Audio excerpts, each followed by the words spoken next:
कक्षा 6 इतिहास अध्याय 5 है।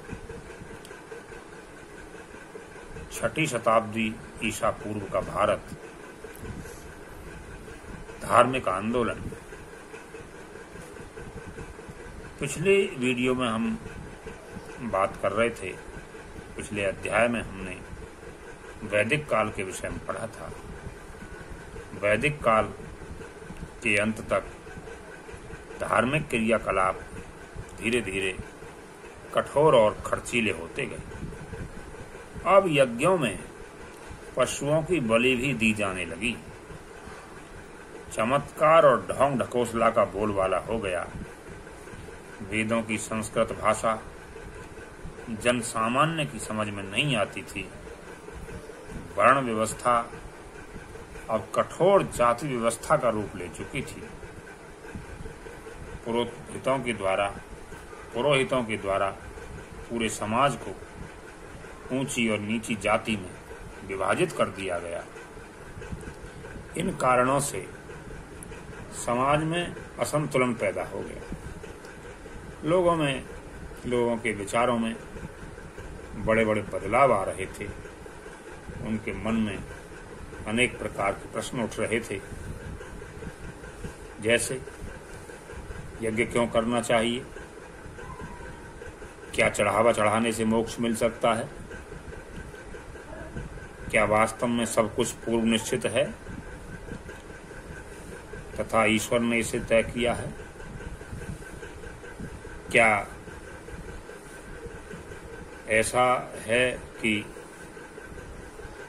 जो कभी नहीं मरता और मरने के बाद क्या होता है, क्या तपस्या करने से तपस्वी अमर हो जाते हैं। इस तरह के बहुत सारे सवाल व्यक्तियों के मन में आए थे। इन जिज्ञासाओं के लिए उन दिनों कई लोग जंगलों में आश्रम बनाकर रहते थे। उन आश्रमों में तरह तरह के प्रश्नों पर चिंतन मंथन करते थे। वहां आने वालों से चर्चा करते थे और आपस में पास बैठकर दूसरों को सिखाते थे। जो लोग आश्रम में रहते थे उनको ऋषि मुनि कहते थे। इन ऋषियों ने मृत्यु के बाद के जीवन के बारे में चिंतन करके बताया कि आत्मा या ब्रह्म कभी नष्ट नहीं होती। आत्मा ही बार बार जन्म लेती है। कठोर तपस्या के द्वारा ही इसका ज्ञान होता है। आत्मा जब ब्रह्म से मिल जाती है तब मानव को संसार के कष्टों से मुक्ति मिल जाती है। आत्मा का ज्ञान ही परम ज्ञान है। ऋषियों के ये विचार उपनिषदों में मिलते हैं। ऋषियों मुनियों के अलावा कुछ और लोग भी ज्ञान की खोज में लगे थे, जो एक स्थान पर नहीं रहते थे।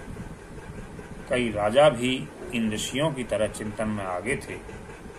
वे घर त्याग कर गांव-गांव, जंगल-जंगल, शहर-शहर घूमते थे। ऐसे लोगों में महावीर और गौतम बुद्ध, इन दो की चर्चा आती है। ये बहुत प्रसिद्ध है। महावीर, जिनको वर्धमान के नाम से हम जानते हैं, महावीर स्वामी जैन धर्म के 24वें तीर्थंकर थे। तीर्थंकर का मतलब यहाँ महापुरुष से है, जिनके बचपन का नाम था वर्धमान। इनका जन्म एक राज परिवार में वैशाली, जो आजकल बिहार राज्य के निकट है, उसमें 540 ईसा पूर्व में हुआ था। सत्य और शांति की खोज में इन्होंने कठोर तप करने का मार्ग अपनाया। 30 वर्ष की अवस्था में घर छोड़कर जंगल चले गए थे। इंद्रियों पर विजय प्राप्त कर लेने के कारण इन्हें महावीर कहा गया और जिन अर्थात विजेता कहे गए।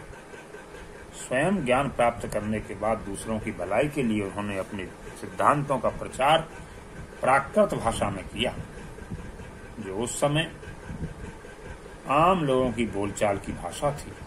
महावीर स्वामी के अनुसार मनुष्य का सबसे बड़ा लक्ष्य जन्म मरण के चक्कर से मुक्त होकर कैवल्य, कैवल्य का अर्थ यहाँ मोक्ष से है, मोक्ष प्राप्त करना है।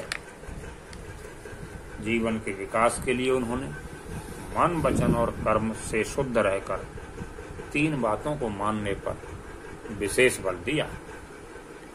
नंबर 1 सही बातों में विश्वास, नंबर 2 सही बातों को ठीक से समझना और नंबर 3 उचित कर्म। जैन धर्म में इन्हें त्रिरत्न कहा जाता है। महावीर स्वामी ने अच्छे व्यवहार और आचरण के लिए 5 महाव्रतों का पालन करने के लिए कहा। नंबर 1 जीवों को न मारना, सच बोलना, चोरी न करना और अनुचित धन न जुटाना और इंद्रियों को वश में रखना। महावीर स्वामी के कैवल्य के लगभग 2 शताब्दियों के बाद उनके जैन अनुयायी 2 संप्रदायों में बट गए।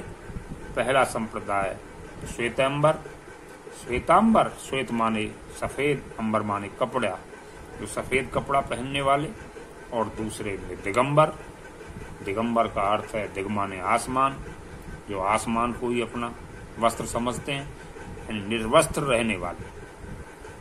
और दूसरे महापुरुष जिनके बारे में हम बात कर रहे थे, महात्मा बुद्ध। गौतम बुद्ध को महात्मा बुद्ध के नाम से जाना जाता है। ये बौद्ध धर्म के संस्थापक हैं। इनका जन्म 563 ईसा पूर्व नेपाल के कपिलवस्तु के निकट लुम्बिनी नामक स्थान में हुआ था। इनके पिता शुद्धोधन शाक्य गणराज्य के राजा थे। महात्मा बुद्ध के बचपन का नाम सिद्धार्थ था। सच्चे ज्ञान और शांति की खोज के लिए उन्होंने काफी दिन तक कठिन तपस्या की, परंतु उनको इससे शारीरिक कष्ट ही हुआ और उन्होंने इस रास्ते को छोड़ दिया। बहुत दिनों के बाद बिहार प्रांत के गया नामक स्थान पर ऋषियों के साथ पहुंचे और वहां ज्ञान प्राप्त किया। उन्होंने मध्यम मार्ग यानी बीच का रास्ता अपनाने की शिक्षा दी, जिसका अर्थ है न तो विलासिता और न अधिक कठोर तप। महात्मा बुद्ध ने 4 आर्य सत्य को माना। पहला, दुख है। दूसरा, दुख का कारण है। तीसरा, दुख दूर करने का उपाय भी है। चौथा, दुखों को दूर करने का उपाय अष्टांगिक मार्ग है। ये अष्टांगिक मार्ग क्या है? इसमें 8 बातें हैं।